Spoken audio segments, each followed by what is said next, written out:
Hey guys, today's pro wrestler interview is with none other than WCW star Johnny B. Bad, also known as the Marvelous One, Marc Mero, former Intercontinental Champion. And I'm happy to say that the interview went really well, other than the fact that afterwards I found out that I was not being recorded. So this episode will be dubbed. So if it sounds a little off, that is why. Alright, we're going to go ahead and get into it here. Mark will introduce himself here in a few seconds. Mark, how you doing? How you doing, Mark? Trash, I'm doing great, man. How you doing? It's like he's really here. I'm doing great, Mark. Now, let's go ahead and get into this interview. And I've got my first question here. And that is, you're a Golden Gloves boxer, correct?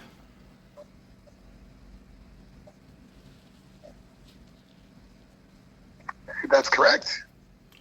And what does it take to be a Golden Gloves boxer? Well, a lot of hard work, a lot of training. I boxed for 6 years, and I won the gold medal in the Empire State Games in New York. I won the New York State Golden Gloves a few times. Traveled around the country boxing, and really enjoyed it. Which was easier for you to learn, boxing or wrestling? You know, I excelled in all the sports I was in. I mean, not that I'm patting myself on the back. I love sports, so I really tried hard at it. I played hockey. I got all the way up to junior hockey. Played football for my high school football team, and was all-stars in both of those sports also. So I really enjoyed sports, and wrestling was another challenge. And it was really strange because I didn't start till I didn't sign my first contract till I was 31 years old. But I remember being 30 years old, and I had a bunch of friends over my apartment, and we were drinking beers, just watching TV. And my buddy was flipping through the TV channels, and he landed on professional wrestling. I go, whoa, stop it there. Let me see this.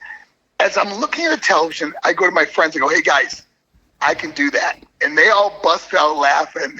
And I found out that where a wrestling school was, which I was living in Venice, Florida at the time. About an hour away in Tampa, Florida, there was Malenko's Pro Wrestling School with Boris Malenko, Dean and Joe's father. And he's the one that started teaching me how to wrestle. And I got a break with WCW as Johnny B. Bad, and the rest is history. Wow, so you got kind of a late start, kind of like Diamond Dallas Page. Yeah, it was one of my closest friends. He lives 20 minutes from me here in Georgia. Well, that's nice to hear. So who came up with the character of Johnny B. Bad? Well, that was Dusty Rhodes. It was a really strange thing. I was first hired as an enhancement guy. I was wrestling. I think we were wrestling Doom in a tag team match. And after my match, Dusty Rhodes said to me, hey, kid, anybody ever tell you look like Little Richard? Now, I thought he was talking about a wrestler. So I said, I don't know, who's Little Richard? He goes, you don't know Little Richard? A womp baba loo baba womp bop boo. And I go, oh, the singer Little Richard. I said, no one's ever told me that. He goes, I think I got a gimmick for you.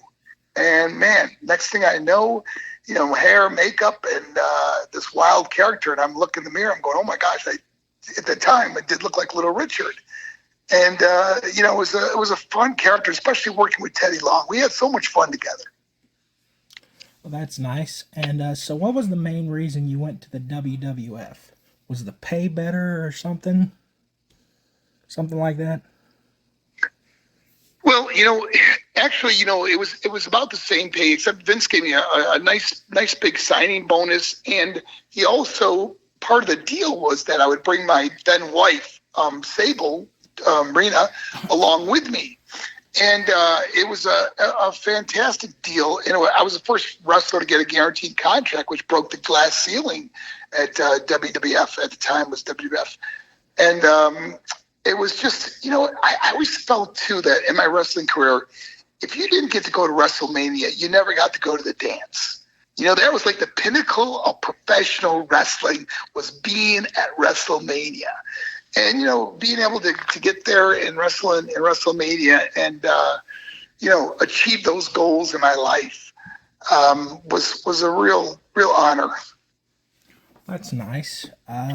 In 1996, you would beat Farouk for the Intercontinental Championship, correct? Yes. And how did that feel? Man, that was amazing. I mean, just to be honored to be chosen as the guy. Remember, in that tournament, I had to beat guys like Owen Hart, Stone Cold Steve Austin, Ron Simmons, Farouk, and to win the title. So it was quite an honor, and something I will always cherish. All right, well, let's get to something a little different, the Brawl For All. So in the Brawl For All, you got to face Steve Blackman, who is a martial arts expert, and well, yeah. Let's just say things didn't really go well for you, did they? Right. So, what was your thoughts on the Brawl For All, and what was it like facing Steve Blackman?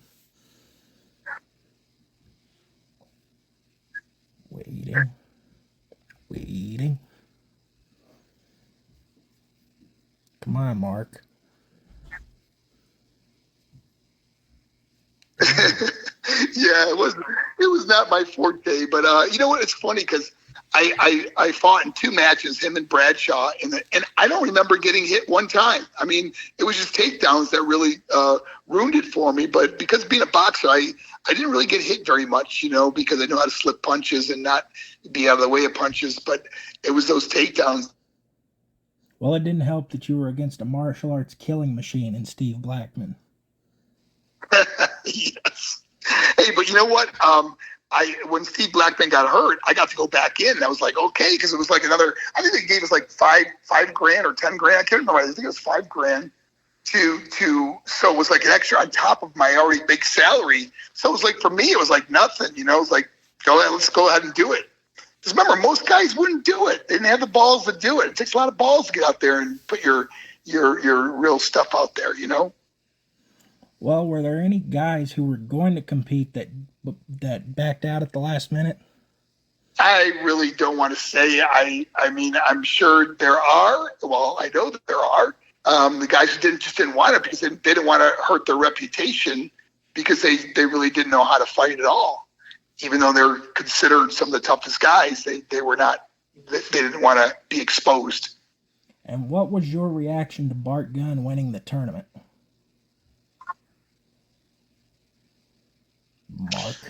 Well, you see, now Bart Gunn, I would have done much better against because he did a lot more boxing than takedowns, And I would have loved if remember when I fought Bradshaw, it went to a 3-round decision, and then we had to go 1 extra round because it was tied, and they gave the match to him. But I would have got to fight Bart Gunn, but you can see what happened to him when he fought a boxer like Butterbean at the WrestleMania. Yeah, speaking of Butterbean, you had a match with him. That's right.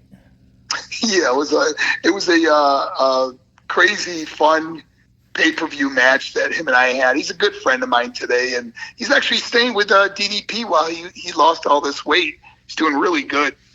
Oh, that's nice. Yeah. All right, Mark. Well, next I'd like to play a game of name association. Is that okay with you? Sure. All right, just say whatever comes to mind when I say the name. Steve Austin. One of the guys. Well, do I say more than just one word, or do you want me to say? Okay. Well, Steve, I got to tell you, there's 3 guys I probably wrestled the most. Steve Austin being one of them, because remember we were both in WCW. He was stunning Steve Austin. And I was in programs with the U.S. title up and down all over the world, and then of course going to WWE, wrestled them all over there, and King of the Ring, and many matches. So I probably wrestled him, close to 200 times, And then the other guys were like Triple H, because same thing, we were in WCW and WWE together, and of course Diamond Dallas Page, because we did so many programs together against each other. But But Steve Austin, man, I got to tell you, everything he got, he deserved, because he was one of the guys that would watch all the matches. Like he always stayed till the end, whether he was wrestling in the end or not. He always stayed and watched all the matches. So when you wrestled against Steve, he knew all the things you were good at, and he knew how to implement them into the match to make you even shine better, but to make the match better for the fans. So that's something I can't give enough credit to, or say how proud and how much he deserves exactly what he got. All right. Well, here's a guy you don't hear about too much. PN News. Good guy. He was he was my first big, when we got WWE, we had the big rivalry between me and PN News, both newcomers, and he was the big old ugly bear back then. and being Johnny B. Bad, I was able to get away with a lot of stuff. And but he's a real good guy. I mean, we were both so green, and so we didn't have the best matches, but we constantly wanted to get better. All right. Next up, we got Goldust. Ripster. He locked me in. I meant to say Owen Hart. Owen Hart, not Goldust. I was wrestling against Davey Boy Smith at a house show, and Davey and I were in a separate dressing room talking about the match we're about to have. All of a sudden, we heard the door close and a padlock. And Davey looked at me and he goes, I don't want to say it, but he says, effing Owen. and he goes, I'm going to kill him. I'm going to kill him. And Owen locked us in there. Next thing I know, see, Owen always acted like he didn't do nothing, okay? So my music starts playing. I'm locked in a dressing room, and I hear my music playing. I got to walk out there in front of all those fans, but I can't, because I can't leave. I'm locked in the dressing room. So we're banging and kicking on the door, and finally they got it open, and Owen's sitting right there, and Davey was so mad. And I think the funniest thing, I couldn't stop laughing because Davey was so mad, wanted to kill Owen. And Owen, with the straightest face, goes, I didn't do nothing. I didn't do nothing. And we knew it was Owen. Of course, later on, he admitted he did it, but he was just so good at it and denying it. So, Davey wanted to kill him, but then he was thinking, well, maybe he really didn't do it. There's one of those things. But something I'll never forget. He was just a fun guy to be around. All right. Now we got Goldust. Goldust. Good guy. I mean, when I say, I don't want to just make think everyone's good. Just every name you name were guys I really got along with. But he was the first guy I was able to do the shooting star press called the Wild Thing at the SummerSlam pay-per-view. It was a move never done before in the WWE. And I said to Dustin, Goldust, I said, I got a new move I want to try. And I told him what it is. And I said, I'm going to Samoan drop you in the corner. I'm going to go top rope and do this reverse flip. He looked at me and goes, well, how are you going to land? I go, well, hopefully my knees and my hands are going to land on each side of your chest. And he goes, okay. He goes, I don't want to know no more. Just go for it. He didn't care, man. And, of course, we nailed it. It was the first time I ever did it. And luckily, I never hurt nobody with that move. Wow. So the first time you did that move was on pay-per-view. That's crazy, man. Yes. And thank goodness, because it was one of those things where I had to do it. And he said, you really want to try this the first time on a pay-per-view? I mean, think about it. There's no you can't rehearse it. You can't, do it over. It's like do or die, man. And I was kind of an adrenaline junkie anyway, so I went for it. All right. Next we have Jacqueline. Oh, she was fun to work with, man. After the whole angle between her and Sable worked really well, and she played it off good. And not only that, she just didn't get the credit because as a wrestler, she was so good. She was so talented, and we had a lot of fun together. Working together for that time that she had the big feud with Sable. All right, next up, Double J, Jeff Jarrett. Jeff Jarrett, got to work with him a few times, and he's just a man. I mean, when you talk about a guy that's kind of a legend in the business, that's been around, second generation wrestler, I think second or third even maybe. But he's just been through so much, and he was so instrumental, I guess, over at TNA, and just a vast knowledge of of the intricate workings of wrestling. So, got to give that guy credit. And he's a survivor. I mean, he's still out there. Yeah, that's for sure. Someone we lost recently, Darren Drozdov. Yeah. Now, Darren and I, we got to wrestle against each other on pay-per-view. And he is the only guy I've ever landed a little bit off on where my knee hit his face on the Wild thing. I beat him in the pay-per-view, but my knee kind of hit his face. And I was really concerned, like, because I'm coming down. Remember, I'm 220 pounds, spinning in the air, coming down with a lot of trajectory. And when I hit him, I was like, oh, man. And backstage, I was waiting for him to come backstage. And as soon as I said, hey, man, you all right? He goes, what? I'm fine. It was great. Great match. I mean, it was like nothing to the guy. He never complained.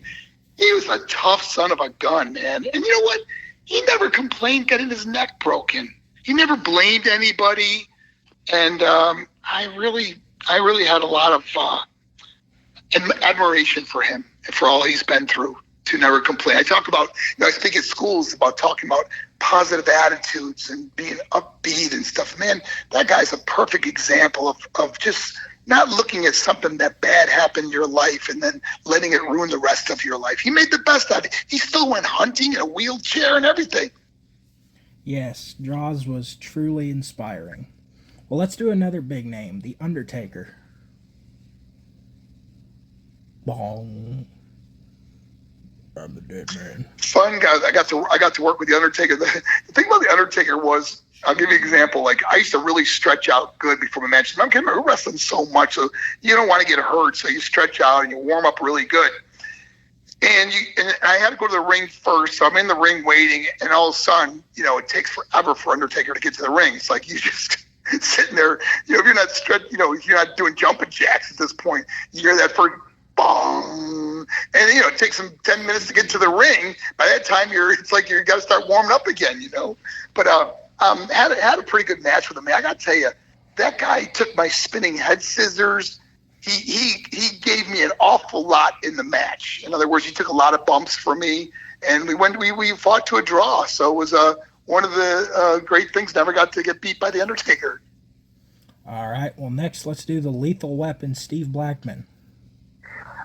Good guy. Behind the scenes, we used to warm up a lot with the hand pads and stuff. To get in shape on the road, we bring the hand pads and hit the hand pads. But he was a good guy. I mean, he was fun to be around. Really liked him as a person. All right, next, let's do the late, great Vader. You know what?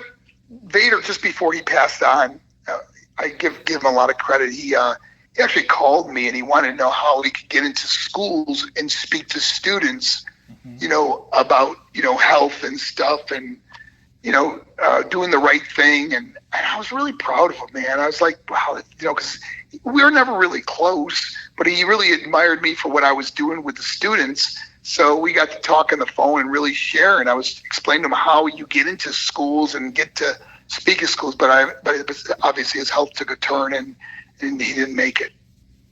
Yeah, it's truly sad. We lost a great big man. Yeah, but what an amazing big man for the business. One of the greatest big men of all time. Oh, yeah, definitely in the top 10 best of all time. Yeah. Next, let's do Brian Pillman. Yeah, Brian, I got to tell you, Brian and I probably had the best match of my career at Fall Brawl against Brian Pillman. We went 30 minutes.